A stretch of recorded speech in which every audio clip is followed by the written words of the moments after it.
You're watching Force 13's live streaming service.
Good evening, this is Force 13 Live. My name is Nathan Foy and we are looking at pretty much everything that's going on right now in terms of 3 tropical cyclones across the Pacific. Typhoon Soulik, Cimaron and Hurricane Lane. 2 of these, in fact pretty much all of these storms are threatening land. 2 of them immediately, Lane not so immediately but very soon indeed. In this hour, I'm joined by David. Is Strat with us yet? I don't know, but I'm here. There's Strat, and we're also joined by Caitlin for the first time. Hello. Good to be here.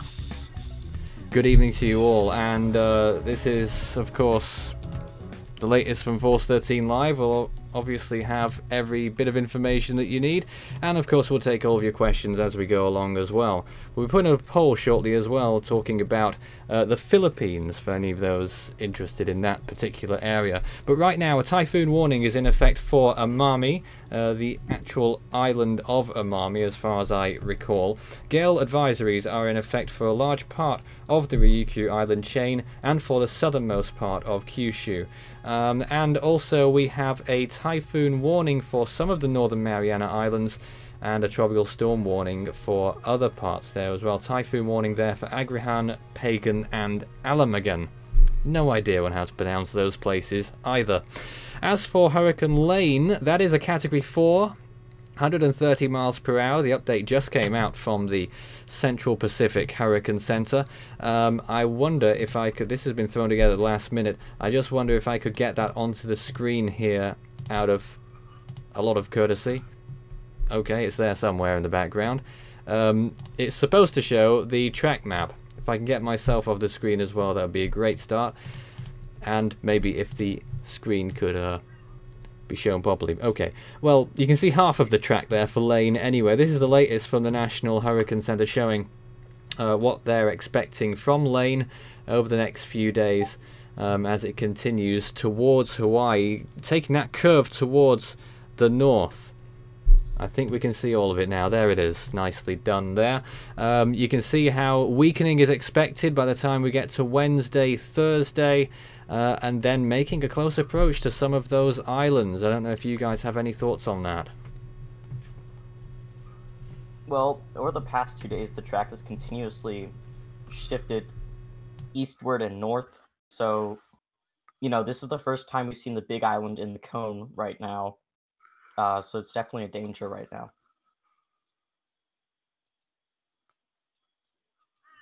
And David, how about you? Well, looking at Soulik, we know that it had a 40 nautical mile eye, and for those viewers that haven't Yes. checked the YouTube channel, there's some footage of the International Space Station flying over Soulik yesterday. And behind it, Nathan, I think one should be concerned with Cimaron. Yes, they certainly should. That storm is likely to strike Japan as well. We had the chances of storm conditions along the top of your screen, the left-hand side of your screen there as well, for all of these systems, for the typhoons at least.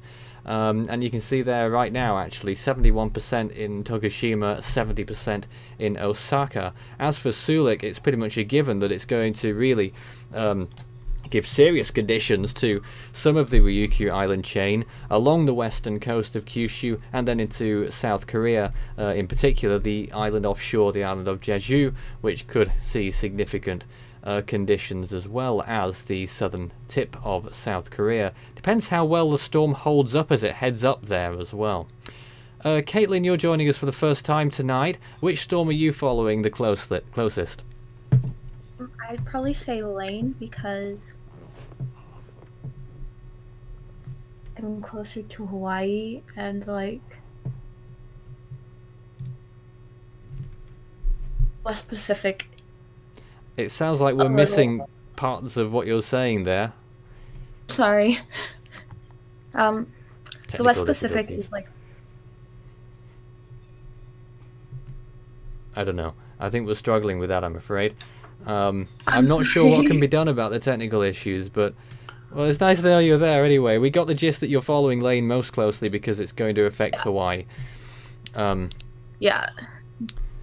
And I don't know if anyone wants to answer this. Lane is on its way, and it could be the first hurricane strength storm to strike Hawaii in some time. I know the last significant storm, really, you could say, might have been Iselle, which got very close to it. It was just about losing hurricane strength when it struck the big island of Hawaii. This one's not really doing that. It's probably not going to be an issue for at least the eastern side of the big island, maybe the western side, but some of those other islands could be more vulnerable this time. Nathan, I'm just looking at the Joint Typhoon Warning Centre's current track chart, and I haven't looked at Lane for a couple of days, but the entire Hawaiian Islands region is in the cone of uncertainty, and I agree with your comment on about the eastern. It's definitely the western side, and it has really curved back to the northeast. Will I be right to put it that way? But the threat's definitely there, especially the western side. Yep.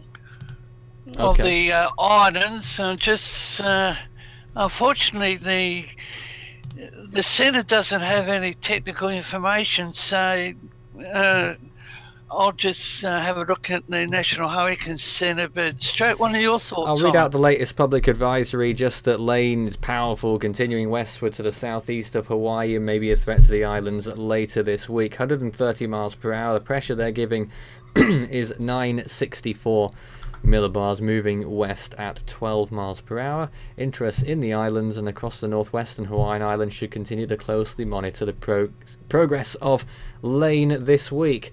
And of course surf and rainfall, they're putting out the main hazards at this time, and some of the models were indicating that the rainfall will be quite massive.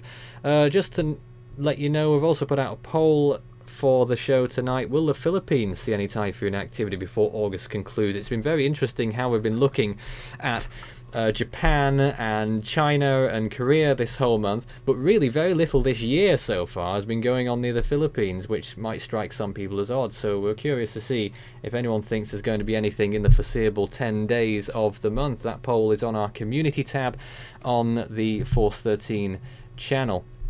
Strat was going to be given an opportunity to speak next, so go ahead. Yeah, I was going to say in terms of lane, the models have continued to shift north and east. You know, I also noticed looking at the track that they slow it down as you get to days 4 and 5. I haven't really been able to see the rainfall models, but if the storm continues to have that track shift continue, you're going to see potential for a lot of rain, you know, on the islands, and that's going to definitely be a danger that we're going to see in the upcoming days. Yeah. And out of these two typhoons that we're looking at, I don't know if anyone wants to take the lead on one of these. I guess Soulik is the most immediate threat. Yeah, I was going to say in terms of Soulik, compared to yesterday at least, it's looking a lot better. Its eye is, you know, as we've been looking at though, is really big. It started to gain a bit more convection in general over the past few hours, although it looks like if you look at the latest frames, the southeastern eye wall is weakening a bit. Compared to 2 days ago, though, when there was no eye wall really, not a lot of convection, it was still considered a strong typhoon at the time. It's looking much better. Right now the track has continued to shift west over the last couple of days since the last live stream we did. It doesn't really look like Japan's at risk of getting hit at all now, at least with the landfall. That looks I was like gonna say, South Korea at this point. There's still some significant areas, some islands there, but for the... I mean the mainland Japan, the mainland islands at least. You know, tropical storm conditions look likely on the southern island, but Kyushu. Landfall looks more significant for a chance for South Korea right now. Yep. And one or two of the models, HWRF I think was most notable in this, saying that the storm will veer to the west of the Korean peninsula and then move inland later on, maybe close to the capital Seoul.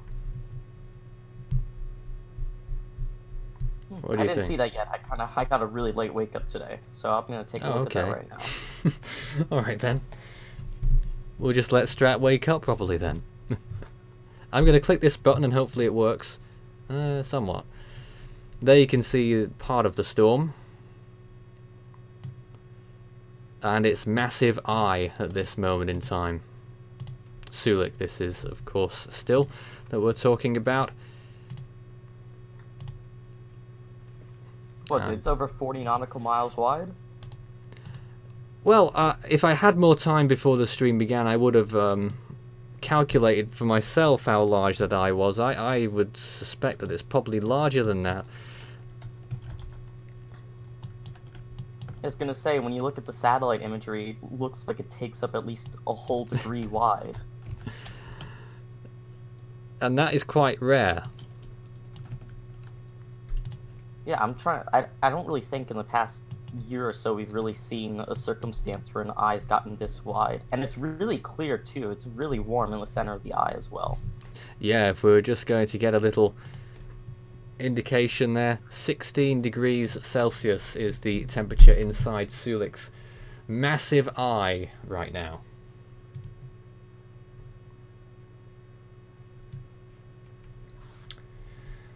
Okay, if you got any questions for us whilst we're on the air, do send a message, all in text. You can tag us at the beginning of the chat section as well. If you'd like to get involved, ask us any questions you feel, and we'll hopefully get back in a more coherent manner than I just did then. So we've got plenty of things to discuss, plenty of things going on at this time, and when you first saw Soulik begin to form, were you guys thinking, well, this is going to be the next Category 5? I mean, we were kind of talking about it a while ago that, you know, it was kind of just something we discussed a few days ago even, that, you know, there's been a lot of strong storms in the Western Pacific, but, you know, they've kind of been cooling down the waters a bit, so it's kind of hard to see a Category 5 where it is right now, where you're only at 27s and 28s, but I mean the models and JTWC initially were predicting something stronger than what we got right now, so it's pretty fortunate, but it's in low wind shear and warm water, so it still has the chance to get stronger. Alright, now we're looking at a cone here with regards to lane. I don't know, that is hurricane force winds. That's a wind probability chart for lane, showing how likely it is that hurricane conditions will be felt in the next 5 days. So the cone ends somewhat abruptly there. If it would go further, but obviously that's outside the 5-day period. And you can see just the tiniest of chances along the western coast of the big island, but those chances are going to begin increasing for the other islands as long as Lane remains strong.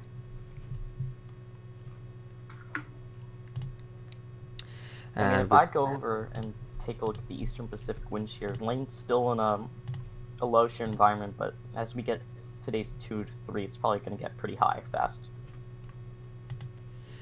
We've just got a new frame of Soulik as well there, showing you the latest, and if we're maybe to get an animation, well, it was somewhat loading there, and here it is again now.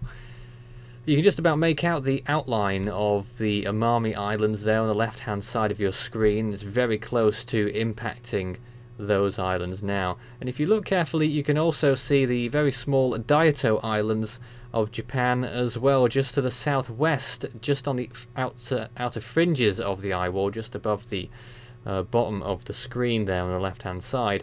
Now that is probably the closest point to the storm at the moment, but obviously it's going to be moving away very soon.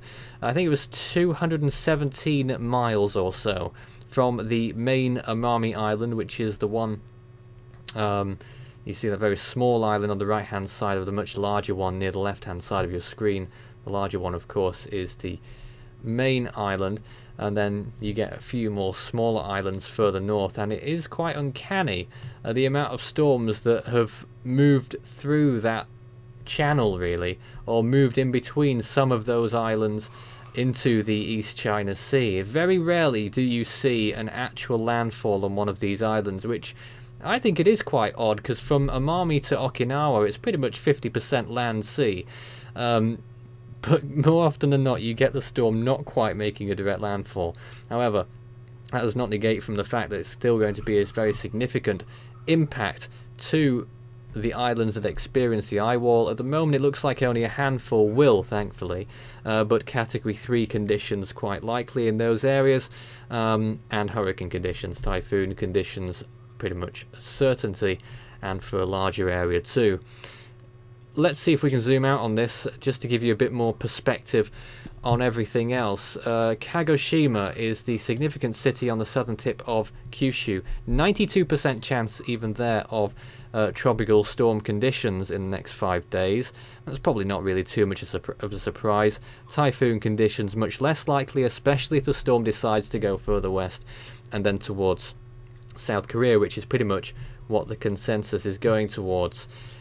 Let's just take that away, and okay, we've got the JTWC's map up here right now. Wasn't expecting to see that, but that's for Cimaron. We'll come back to that shortly. First of all, Soulik's forecast map there from the JTWC. That's the latest as of 9 PM UTC. Has anyone in here seen that map yet? Yeah, I took a look at it just a while ago, a couple minutes ago. Yesterday we were saying Busan, but they've moved it significantly further west again. They say if it takes this exact path, it'd make a landfall in Jeju right now.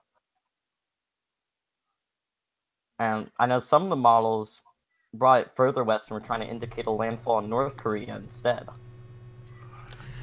It's a close one, you know, and it's been a while since we've seen a storm, if it was to maintain that intensity that we're seeing there. It's been a while since there's been a storm that has actually done that. I'm not sure if we have to go all the way back to 2002, but that's the only one that I can recall that was any time recently. There's probably been some others as well. But in the time that I've been tracking, which goes just beyond the last Soulik in 2013 and a few months before that, I can't recall too many storms that have directly threatened South Korea. There's been a handful, but not to this extent, and it depends. It remains to be seen how well Soulik holds up. Nathan, Soulik has its eye has gone from 40 nautical miles out to 45 nautical miles. So it's actually grown by 5 nautical miles. Satellite imagery depicts an annular-like system, and low vertical wind shear. 5 to 10 knots. Sea surface temperature around 28-29 degrees Celsius. So the environment remains friendly for the typhoon, and it's expected to continue to track northwest to northwestward along the southwestern periphery of the steering wedge to the north. Dynamic model guidance is in tight agreement for the next 36 hours, but spread begins to grow as the cyclone starts rounding the steering wedge axis around 48 hours. All right, let's go and look at Cimaron, which is also there. It's a typhoon, 75 miles per hour. Expecting a category 2 peak. That's down from a category 3 peak, and this one's going to be dragged behind Soulik. We expect landfall will be on Thursday evening local time in Japan. JTWC is calling for a landfall on the eastern end of the island of Shikoku and then through Honshu to the west of Osaka, and then out towards the north, eventually towards Hokkaido, and then it's going to turn post-tropical, we assume, not long after that. Any thoughts on Cimaron? Well, Cimaron, I think it is going to be a major threat. I saw the International Space Station flying over it yesterday. I'm yet to confirm, but looking at the cloud, it's huge. So that's, I don't think Cimaron's developed an eye yet, but it's getting there. It's got somewhat of an eye. It's best way to say it. We'll get some imagery of that shortly, unless you want to bring it up on your screen. Bring it up. Please, someone do. I was going to say, That in would be terms of nice. Cimaron, fortunately, it is really intensifying as quickly as previously forecast. Convection's kind of lacking on the west side. And it's also fortunate, you know, this might not be as big of a threat to Japan as initially thought, because it's going to be moving very quickly. So the roughest conditions will probably be over within less than a day. Looking at the National Weather Service track chart. Just before you do, Go on. I just want to bring people up to speed. The gale advisory that was in effect for parts of Japan has been extended. It now covers all of Kagoshima and Miyazaki. I think that's how it was. Prefectures in Japan. Okay, go ahead, David. We'll also show Caitlin's image there whilst we're at it. So you can see the track for Cimaron, and that track has it over Iwajima, and the kind of uncertainty, according to the NWS, Kyushu, Shikoku, Hiroshima, Osaka. David's starting the Japanese pronunciation school. Yeah, Kyushu's Not good. good. Hiroshima's good. We're going there. Hiroshima, Osaka. So I think the threat remains. Of course it And does. South Korea can't be ruled out either. Well, that's where Soulik's going. So I think it can for Cimaron, but Soulik, you could arguably say, is going to be worse.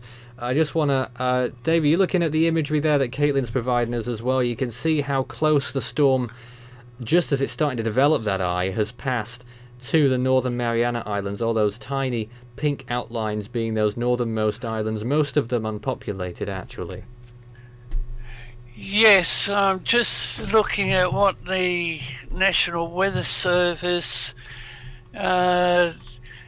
they have Cimaron 45 miles northeast of Agrahan, 80 miles north-northeast of Pagan, 105 miles north of Anamagan, 285 miles north of, I think it's Saipan, 360 miles north of Rota, and 410 miles northeast of Graham, 75 miles per hour, tracking west-northwest, at 14 miles per hour. The National Weather Service says it's expected to continue this generally northwest motion with little change of forward speed over the next 24 hours. And as I mentioned, maximum sustained winds remain at 75 miles per hour. And Nathan, they're saying Typhoon Cimaron is forecast to intensify through Wednesday morning. Yeah, that is pretty likely. Okay, now I just want to throw through these model runs here. This is the graphics. I'm just showing the multi-display. I quite like these graphics because you get to see pretty much everything at a glance. So this is Soulik. You can see all the different models competing there. The CTCX has always been the outlier predicting the strongest of the lot, only slightly now. They think it will stay as Category 3 for longer, and I have to say, in that latest model run there, this must be the 1800 UTC.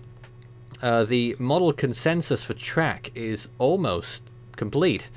There really is hardly anything between them along its entire track until after it strikes South Korea, so that's looking very interesting. All of them calling for within 50 miles or so of Jeju Island and then into the peninsula itself and then off to the northeast. Well, two of those models shown there, the HWRF and the CTCX, take it off on towards Russia. The GFS takes it into North Korea and then into China. So that's interesting to see. Obviously, it won't still be tropical by that point, mainly because of wind shear and lowering sea surface temperatures. So that's just another look at that. Cimaron there, you can see the models on that one as well. Again, pretty clear cut in the consensus. Just a very notable difference from the HWRF in particular. Look at that one. It takes the storm directly over Osaka, and then probably directly over Sapporo as well on Hokkaido as a remnant, or still maybe tropical by then. Osaka's landfall area there, we're calling for, HWRF is calling for, let's see,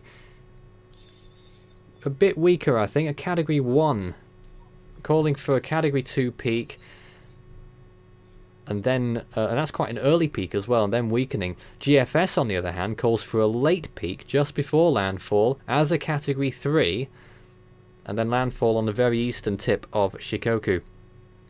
So that's an interesting one as well.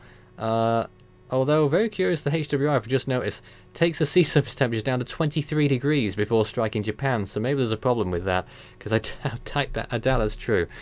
Very strange. And Lane, finally. This is probably the most curious of them all, because the models aren't sure about what Lane's going to do, and there's quite a big discrepancy between them. I don't know if anyone else has got any better look at the model runs and ensembles and things like that, but for the time being we're looking at this graphic here. The CTCX is in mad world there, calling for a Category 5. HWRF is almost as bad, calling for 155 mile an hour Category 4 in the next 12 hours. Well, stranger things have happened. The GFS has gone completely the other way and says it will weaken to a tropical storm in the next 6 hours. No, that's not going to happen either. So you can completely throw the GFS out the window for all of what you're seeing on that screen. Ignore the red lines because it's relying on the storm being much weaker. So you're looking at the other ones there. I would probably say the most realistic prospect is the HMON, the green line, calling for Category 3 or 4 for quite a while. Maybe not towards the end, but at least for the beginning to middle part as it approaches the Hawaiian Islands. And then pretty much all of those models there are calling for a pretty dramatic kink towards the west again, either just before or when in the process of striking the Hawaiian Islands. Only then will it decide to turn west. So the timing of that is going to be very fascinating to watch, and obviously potentially very dangerous.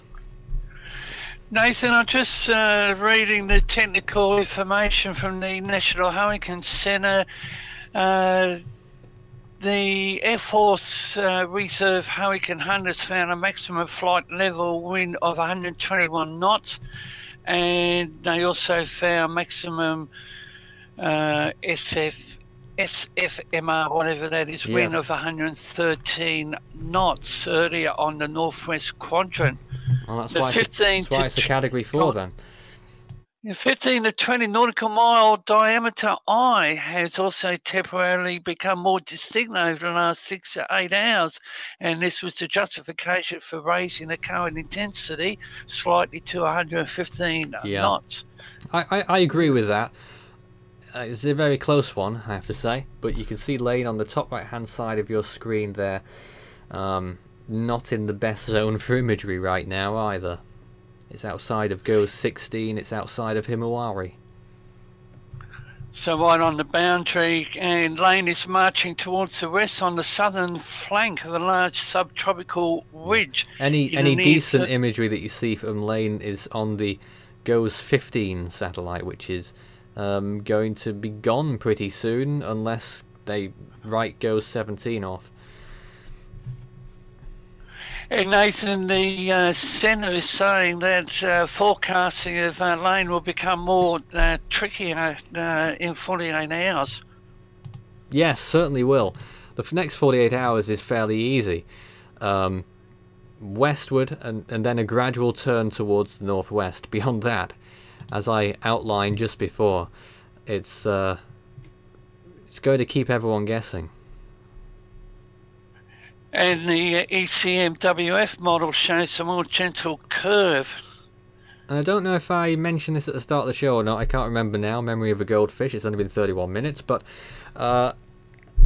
Lane, at the update that just came out at the start of the hour from the CPHC, quite startled to see that 130 miles per hour, yet 964 millibars, and that's actually up a little.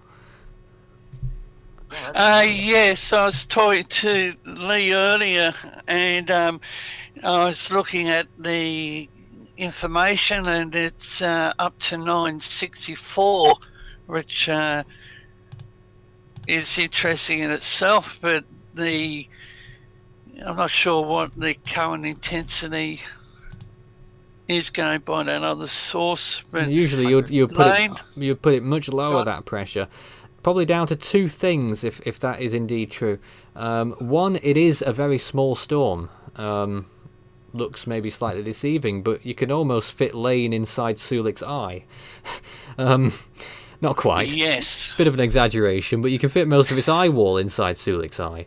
Lane isn't a very large storm. Soulik isn't a particularly large storm. It's just got a very big eye, which takes up more than half of the storm itself. Cimaron is actually the biggest of the three. And then you've got Lane there, and it's got a very small eye within it as well. And probably being the Central Pacific, atmospheric pressure in the area, environmental pressure, is generally higher anyway, so that's probably why Lane has got such a high pressure. I'm still not convinced it's that high, but 964 is what they've gone with, and there's more imagery that we're looking at your end there. Well, it's because drop zones that they dropped into the storm said 964. Interesting. And the last one they dropped in said 965.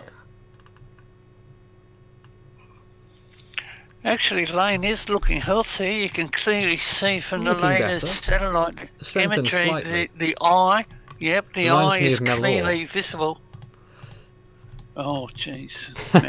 I've thrown David now. Never mind. I'm trying to keep up with all these systems, and as I said previously, I've never seen the Westpac so active and David, go on. in 30 seconds or less, what's your current weather conditions? About 10 Celsius. It's 11 actually, but what's your sky condition like? Very sunny and not a cloud in the sky. Well, that's good. I can change the graphic on our screen to reflect that then. But it's the southern states that are in for more cold conditions.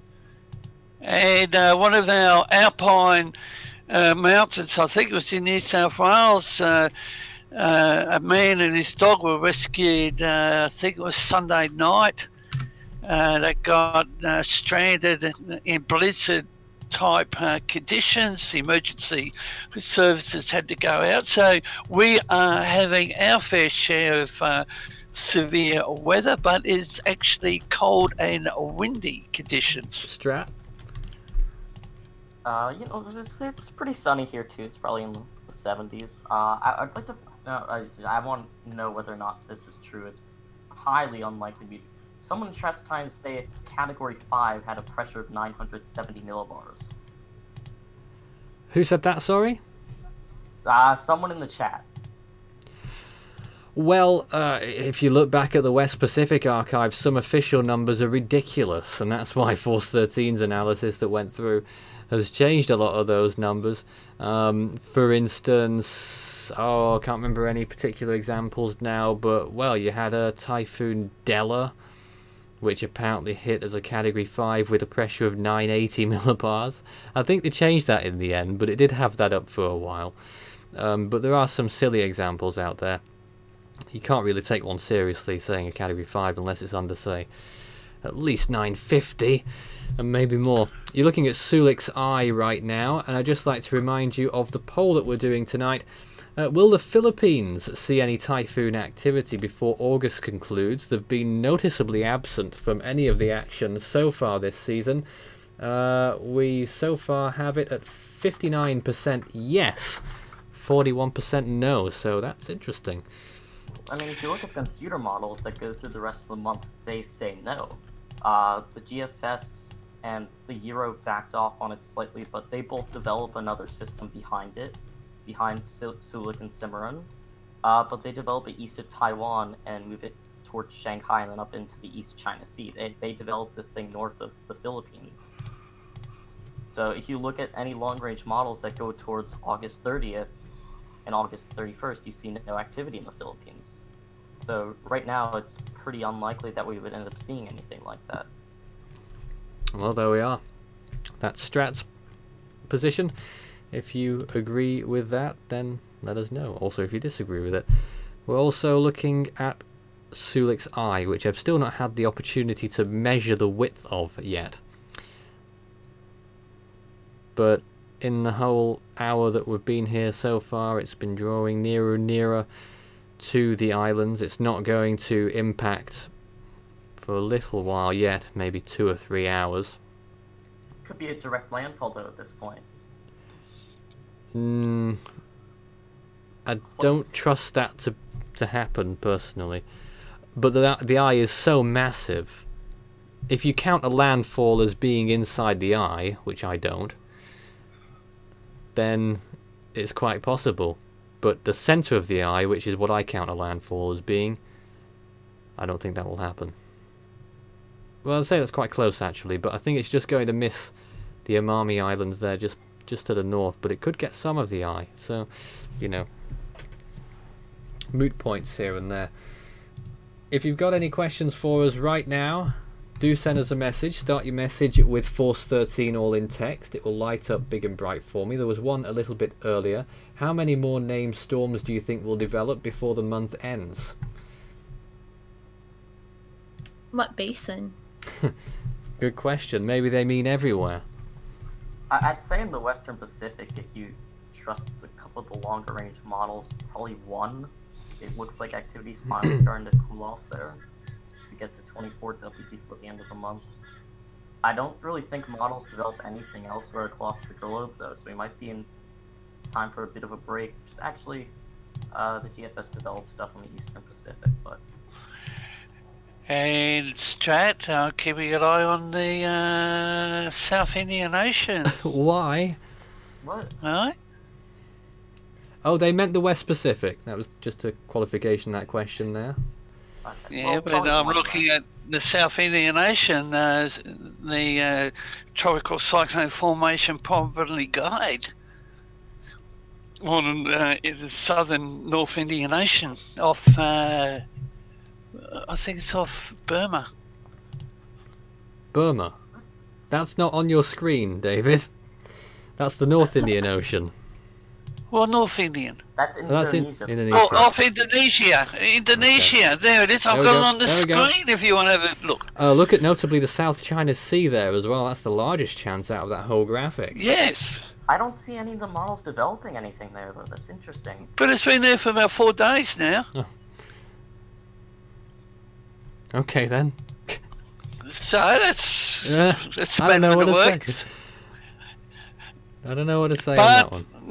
Nathan, in addition to what's happening up there to my north, up in the Westpac, our weather scene is well, it's caught my eye because we've got a couple of a very complex low pressure system down to the west of New Zealand, the Tasman Sea, and a complex low pressure system, and I've got a couple of troughs out here in the Coral Sea region, so we're going to see an early start to the southern hemisphere, but that's beside the point. But I would just quickly like to go back to the model and possibly another system coming on the radar behind Cimaron, and Strat highlighted it, but I think we were talking about it all late yesterday afternoon my time that, well, the possibilities there, so we might see another one before the end of August. The GFS picks up on it just quite distinctly. Strat, are you able to show us any of these? Yes, and I'll Please pull it up right now. I think the interesting thing to note with the GFS is that it kind of develops it into a system in a very similar sense to Rumbia, because it's really broad. You'll see it develop right here around 108 hours. It's a really broad system that gives a larger wind radius to, then kind of pulls it off into South Korea. But it makes it really broad and has it in a similar location to where Rumbia was. So it's interesting to see a similarity there. And then it drags off. You can see this is the 12Z. The 18Z is still verifying right now. The GFS wants a landfall pretty close to Seoul right now, actually. Yeah, look at that. Well, that, as I say, just beforehand, the models are now pretty much locked in with each other in where exactly those two storms, not quite exactly, but within a 100-mile spread of where they're both going to go. I think a notable difference, here's the European. It shows Soulik making a landfall in Pyongyang in North Korea. And then a couple of the models try to bring Cimaron or Soulik as a tropical system into Vladivostok, which is really rare to see. That's a Russian port in the western side of the Japanese Sea, right by the Chinese-North Korean border. But the European model is distinctly further west with Soulik than the other models are right now. David, what do you think? Yes, I support that, and I'm just looking at the wind shear for both typhoons, Nathan, and Cimaron's got a bit of high wind shear to its west, and the wind shear map in the sims, you can actually see the massive eye of Soulik, and it's currently on the screen. I disagree that Soulik will make it to Russia. You know, it's tropical, but I think the GFS, I think it was an earlier GFS run that tried to show it getting there. David, just before we get on to you, I want to show the viewers the HWRF, one of my favourite things that I like to show people. Intensely? The simulated radar reflectivity imagery. Now, this is a simulation only. It may not reflect exactly what's going to happen, but I would say it's a pretty good guide as we look over the next few hours. So this first frame here is, let's see, 6 AM UTC tomorrow. Now, I don't think it's going to be there at that point. I think it will have gone further, so I think the HWRF has started it off a bit too slow. Regardless, This is going through to Tuesday into Wednesday now, and just about the time it reaches Jeju Island there, the eye starts to lose itself, and by the time it's striking Korea, just as it's moving inland there, maybe 6 hours after its mainland Korean landfall, it looks like the southern side is completely bereft of almost everything, and it's well on the way to extratropical transition. And by the other side of the Korean peninsula, there's only half a system left, and it's definitely gone by the 90-hour mark when it's just off the coast of North Korea, although its remnants will persist into Russia. So it will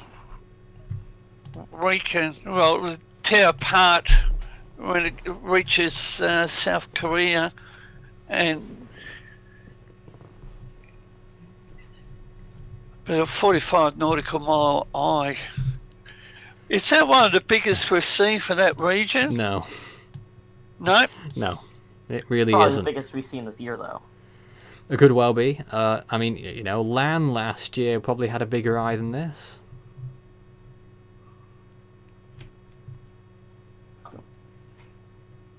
Let's just go and take another quick look at that now. Okay, it's gone. Where's it gone? Here we I'm go. actually curious. How often is North Korea like directly hit by tropical systems? North Korea. Only a It's gotta handful be of rarely times. at all.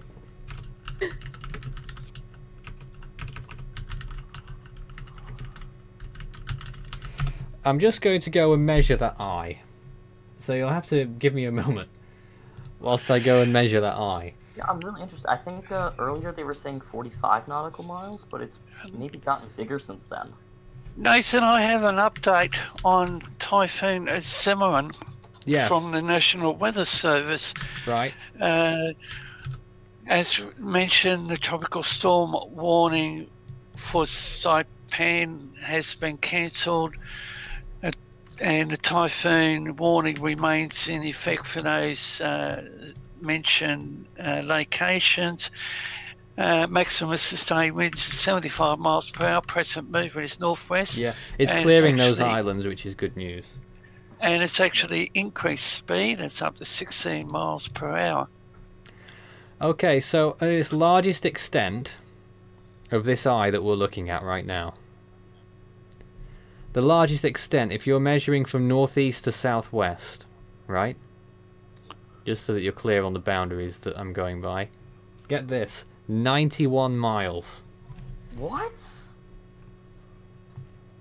That's more than double what they were saying lately. Northeast to southwest, 91 miles. If you're going northwest to southeast, I'd reckon maybe 60. That's crazy.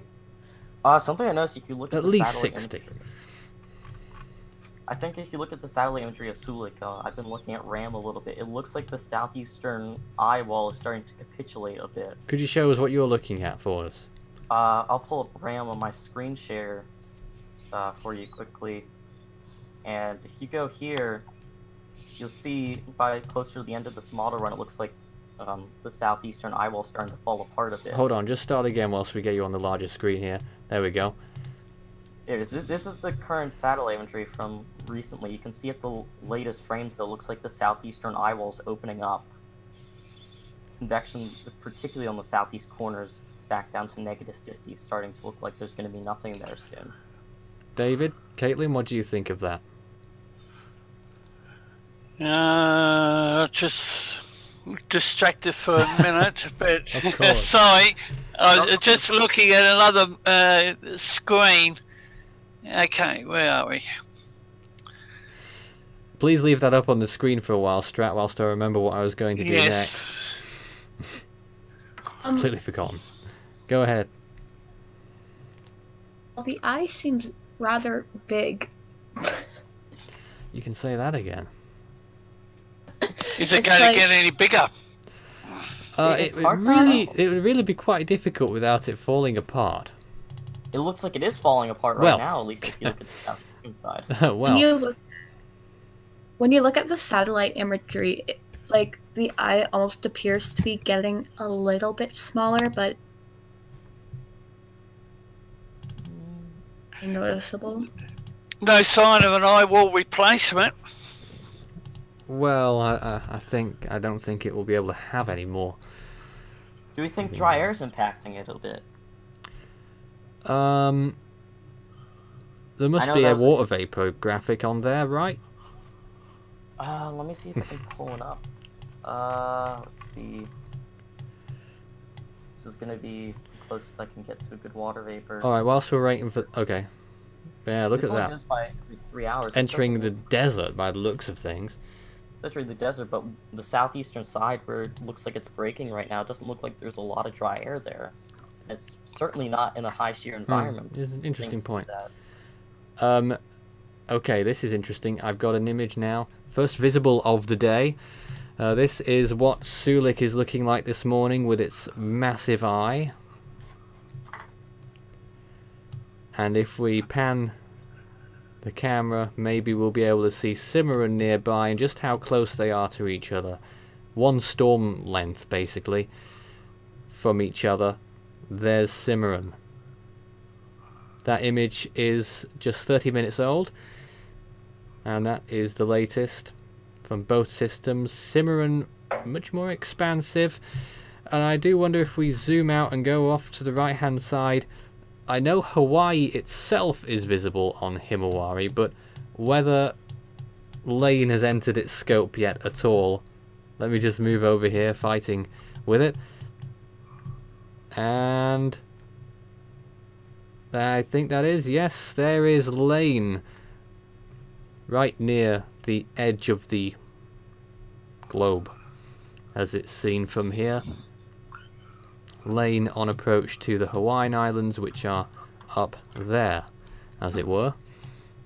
Someone's asking if there's any invests right now. I'd just like to say, at least, you know, there's no other invests. For the first time in God knows how long. No, no invests.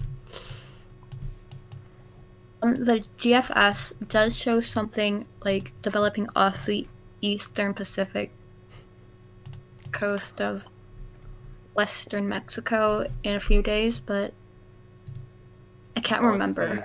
I want to take a look at this then. Let's see. I noticed it was showing that earlier 18Z. It hasn't gone out yet. It says around a week out it tries to develop something. Actually tries to develop two things, but if they do develop, it looks like they're not going to impact Mexico at all, which is, you know, nice to see at least. So, to reiterate the latest, a typhoon warning already in effect for Amami on the Ryukyu Island chain, a gale advisory in effect for the rest of the Amami Islands, for the whole of Kagoshima, and I keep forgetting which way round it is, Miyazaki or Mizuyaki Prefecture in Japan. That is the adjacent prefecture on the right hand side, the eastern side of Kyushu. No further advisories in effect there yet. There are no typhoon related warnings in Korea just yet. As far as I'm aware, there's some heat advisories there at the minute. Probably ahead of this typhoon that's going to be pushing all the warm, hot, dry air ahead of it. And of course, David just revealed a few moments ago the latest from the Mariana Islands, where warnings are starting to be lifted there. No warnings yet in Hawaii. Well, we are of course watching Lane very closely. We haven't shown you any proper close-up satellite imagery because there's very little of it, because it's only covered by GOES 15, but we're just about to 5 minutes from finishing up here, so I'll get a picture of that as we finish up. Yeah, I was gonna say the Central Pacific Hurricane Center said in the advisory at 5 a.m. their time that they'd probably be issuing at least a watch later tonight in their time, or early tomorrow at this rate. Well, it's 11 now, so nothing's changed yet. Yeah, I think they said something about tonight their time, so by the time we're waking up tomorrow, at least on the East Coast, there might be some watches out there. Especially if the models continue to track this thing further east like they have. because right Very now cool. Could you show us some model runs on that quickly? yeah, let me actually pull up a quick model run. I'll pull up the. It's important we're able to see some of those. And Nathan, whilst Strat's bringing that up, I'm just reading the information online, and they have powerful line continuing westward to the southeast of Hawaii, and may be a threat to the islands later this week. So, here's a question. What are the odds on a third hurricane to approach Hawaii this year? The odds are... Well, you know, I would say the odds are pretty low ordinarily. What's going on there? The HWR, if it stalls, it moves it northward and then rapidly weakens it. It rapidly weakens it, too. It stalls it south of the islands as barely a tropical storm. If we go to the That's GFS just strange. Run, it's balmy. If you go to the GFS run... That's more like it. It brings a landfall on the second island. Yeah, that could happen. Big island getting conditions as well, and then it dissipates it rather quickly. I think it's a unison. That's the 12 Zulu run, though, isn't it? Yeah, the 18Z isn't out yet. I think it's interesting to see what the models. They're mostly 18Z should be out by this time. Well, it is, but it isn't fully verified yet. Like if I go to the Central Pacific wide shot, and I'll do that right now, and quote 18Z, it only goes at 66 hours.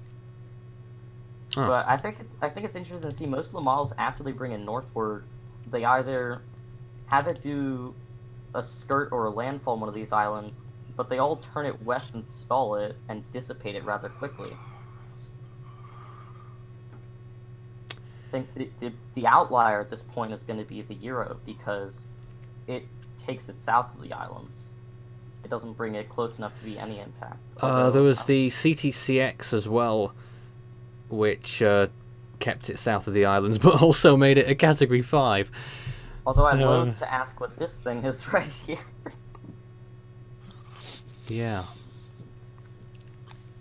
If you go back, the Euro, I mean, the Euro also shows a weaker storm. If I go to minimum sea level pressure, it shows 972 and then 990, then 1,000. It shows it weaker than what it is right now. So that might have something to do with it, but, you know, hopefully things are okay. David?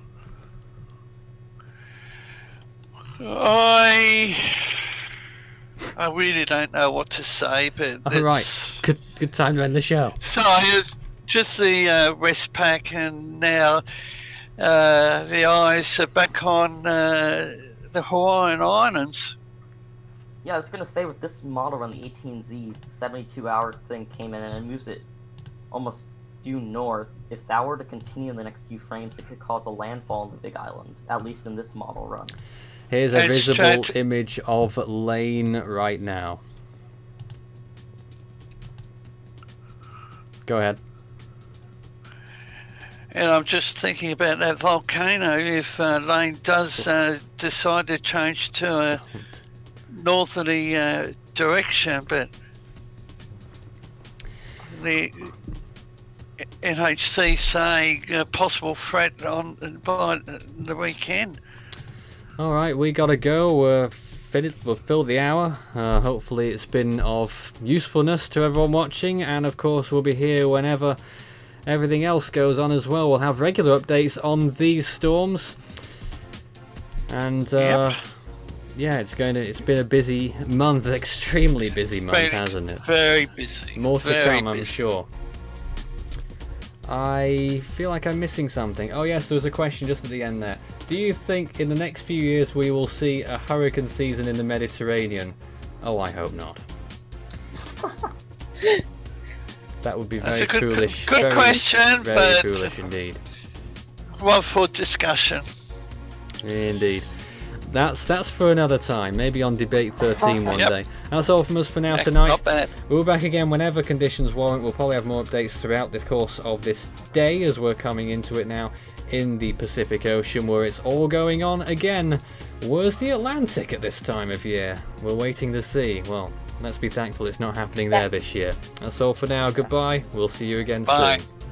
Take care.